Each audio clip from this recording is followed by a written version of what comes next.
Welcome to continuing coverage of the Jamieson WFCU Windsor Roseland Charity Classic. I'm here with Garret Frank. And Garrett, 5 under par today in the afternoon. The wind was blowing. It's an incredible round. Tell us about it.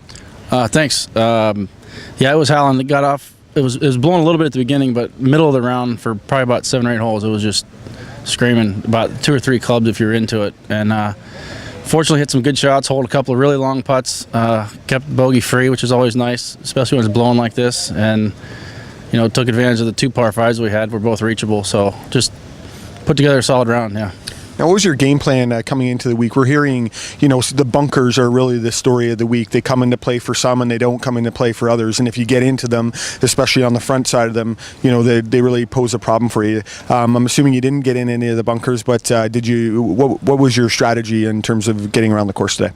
As long as the wind's not dead into you, most of the bunkers I seem to be able to get just enough on my driver to get over them, so that was good. I did hit it in one on the par 3, and then on one of the holes, maybe 14 or 15, I drove it into one and had to lay up and made a nice putt after wedging one in to save par. But yeah, the bunkers, I actually love the sand. I'm not sure exactly what that's made of, but I think the club gets to it really good. I've found it pretty easy to play out of for me anyways. Yeah, I think it's the Pro Angle synthetic grass. It's not the Ohio white sand that you'd be used to, native of Youngstown, Ohio, but close to home here, dealing with the humidity. Although it's not too humid today, and I guess is there any comfort knowing that you've got some family here and you're not too far away from home? No, it was cool. Yeah, my girlfriend was able to come up. She's caddying for me, and her parents were taking a little vacation, staying at Caesars, so they were able to walk around and watch us today too. So it was nice to have them around.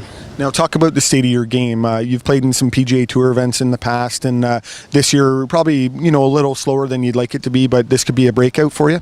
I sure hope so. Yeah, Winnipeg, I felt like it was starting to come together, but I just missed the cut there, and then went home for a couple weeks and played pretty good in our state open and a couple other little tournaments. The off weeks I was playing really good, and I was just hoping I could carry it over into the end of the Canadian Tour season. Great. Well, you certainly got off to a good start here. We wish you continued success during the week. Thank you. Appreciate it. Thank you.